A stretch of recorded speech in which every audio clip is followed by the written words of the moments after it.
Greetings, folks. Here we are once again with the Fora laptop computer. This is the model LP-286L. And I've had this thing, I got this at Hamfest 2019, and I haven't done too much with it. But I'm going to do some basic inspection, and I'm also going to do one other thing with this while I've got it sitting out. Here's the power supply. Pretty decent little power supply, there's nothing wrong with that. What I am definitely going to do here is I'm going to pull out the system battery. And the reason why I'm going to do this is because I have, from this past Hamfest, a Zenith Super Sport laptop, and that one had the battery partially short out and actually caused the charging circuit to melt and catch fire. And on that unit, the charging circuitry for the battery was in its own self-contained housing, so it really couldn't cause too much damage. On this, well, it's on the board somewhere, and I don't exactly know where, and I don't really feel like disassembling this thing too far to find it. So I think what I am just going to do is I'm going to take this connector. I don't know if I can do it with one hand, but I'm going to just unplug that. So there it is, disconnected now. I've gone ahead and pulled that out. Now this is fused, as you can see, there's a fuse in there. So in theory, at the very least, if this does pull too much current, one of these cells shorts out and causes problems, it should blow that fuse. However, it has certainly been my experience that the circuit protects the fuse more often than the fuse protects the circuit. So we'll just go ahead and we'll disconnect that, and we'll leave it at that. Now the other thing is somebody's probably going to point out this lovely sealed nickel-cadmium battery that's sitting right here. Usually, I would pull those right out, because those are a ticking time bomb waiting to blow up and ruin your motherboard in your computer. So, like I said, normally I'd pull that out. In this case, I'm going to leave it because that battery is still good. Now, it's not 100% any longer, but I suppose if I left this plugged in and allowed that battery to charge, it probably would work quite a bit better than it has. This unit probably has not seen power in, I would say, at least 2 years, maybe even 3. But it did manage to hold the time and date, and certainly the CMOS checksum was not invalid. It did not complain on boot up. So I think that battery is actually still good, so I'm going to go ahead and leave it there. I suppose at an unknown future time, when it comes a point where that battery is no longer good, I will pull it out of there and get rid of it, because, like I said, these are time bombs just waiting to spew acid all over your logic board. Okay, so I've plugged it in now. You can see that is on right there, red, which should indicate battery charge, but obviously it's not charging the battery. It's not powered on either. We'll go ahead and we'll open it up. We'll find the switch on the back here. Switch the power on. You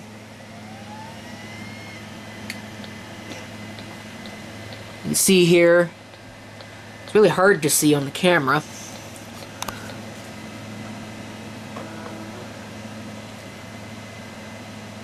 There's our memory, and it boots straight into MS-DOS off the hard drive, which is a 40 megabyte Connor peripherals drive. Probably a model CP3000, if I had to guess.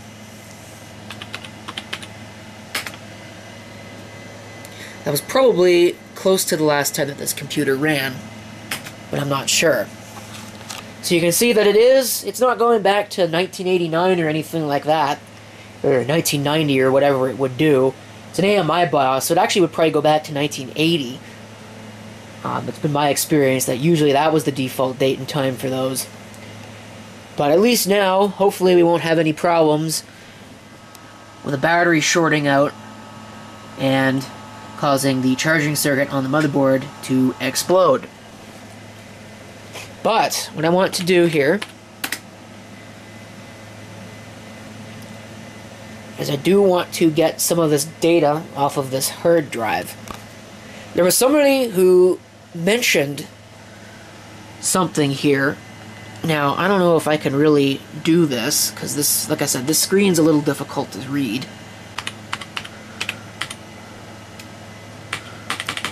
Yeah, some of the keys on the keyboard are not totally functional any longer. But there was a program on this machine that somebody wanted me to save, and I can't say that I really remember which one it was.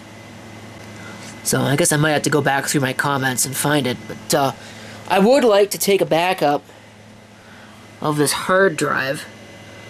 I don't know how possible that's going to be.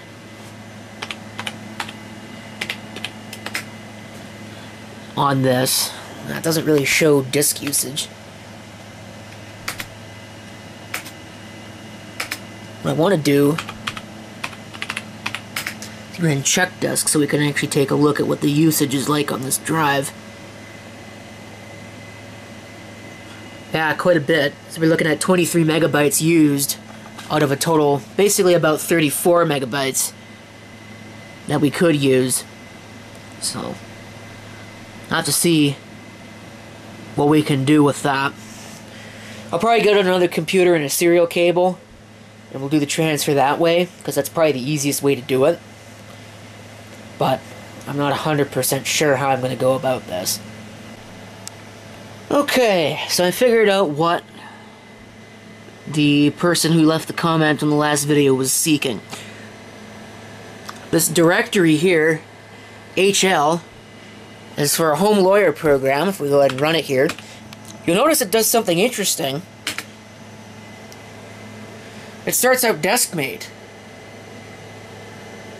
See here, Hyatt Legal Services Home Lawyer, distributed by Mecca Overdrive, whatever, copyright 1990, blah blah blah. You'll also notice, if we take a look here, that it's half off the screen, which I guess is fine. It's not really that big of a deal, I suppose.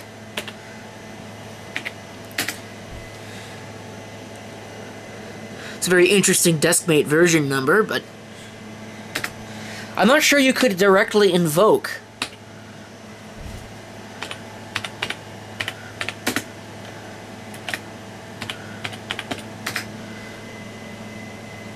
Let me see, DMVID, what does that do?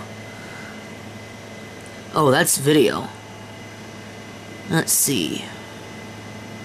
Well, we're running CGA, so let's go for option number 5. Well, I'm just gonna give up on that. It's probably located somewhere. That program probably grabs it from somewhere. I'm not 100% sure. Maybe we could take a look here. Do wide mode. See if we can see it. Tandy deskmate. But I don't see anything in here anywhere that would give its presence away. Either way, if we go back to that directory and we do a directory listing, doesn't really matter what kind we do, we can see that that should fit on a 1.44 meg floppy. Now, I don't remember whether this is a high density floppy drive or if this is just a double density floppy drive. So we'll try and put a 1.44 meg in there. Of course, we'll also check and see if the drive actually works.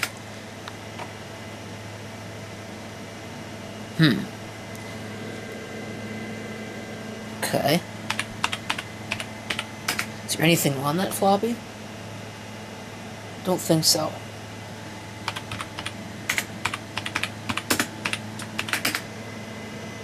Let's just make sure that it's actually a good floppy. It looks like it is.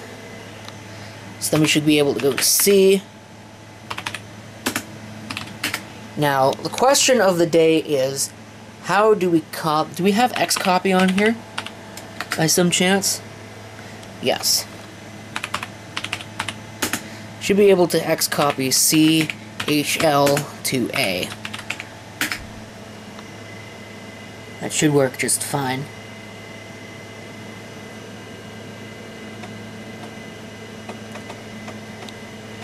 And we'll see what that does at the end of the day.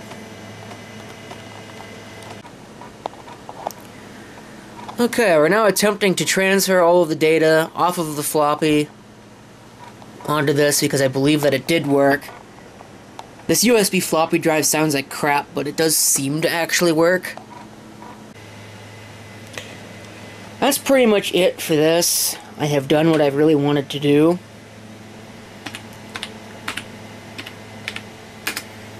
On this machine. It is running, I believe this is DOS 6.22. No, it's DOS 6.20. But either way, I would like to run Windows on this at some point. Install some version of Windows. Now, which version of Windows really kind of depends. I was thinking about Windows 2.0. This machine's probably never going to see a mouse. So, honestly, version of Windows 1.0 might be kind of interesting, but at the same time, this version of DOS that this is running is really kind of too new for Windows 1.0. I think under anything newer than DOS 5, Windows 1.0 really just kind of freaks out.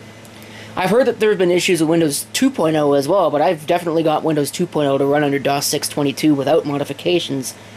So, I don't know about that one. But either way, this will probably have to be cleaned up at some point, this particular hard drive, because there's a lot of data on here, and I don't really know what all of it does. But mainly this is just a video to show that yes, I do pull out my vintage computers and play with them every once in a while, even if I don't happen to do anything on video. Although I haven't powered this one on in a particularly long time because it's kind of wedged down in there, and it's kind of a pain to get that out. It's going to be a pain to get it back in, too.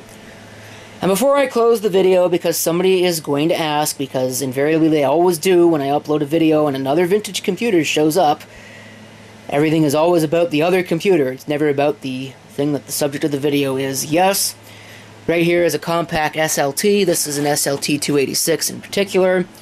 It does function, with the exception of the hard drive.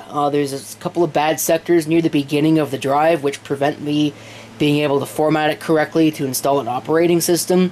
So I will have to replace the hard drive in that. But eventually I will get around to it. In the meantime, there is your Fora LP-286L, I guess, kind of update video showing that it still works. I haven't really made any changes. I did unplug the battery, again, because I had one of those NiCad batteries short out and destroy a charging circuit in the laptop recently. And I really would rather that not happen to this. Also really haven't figured out how to take this out of turbo mode. Usually you press the Control-Alt- or Control-Shift-, but neither of those actually seems to work. Or maybe I'm just doing it wrong. Control-Alt- certainly doesn't. And neither does Control-Shift-. If you do Control-Shift-, you just get this. So I'm not sure what the keyboard combination is. There's no turbo switch on this anywhere. So I'm sure it definitely has a keyboard combination switch. Other thing that I've noticed is that this doesn't appear to have a bar at the back. Turn the screen off. Also kind of interested that it only has a contrast control as opposed to contrast and brightness. But there you go. There is your Fora LP-286L update video. Thank you for watching, and if you have any comments, feel free to leave them down below.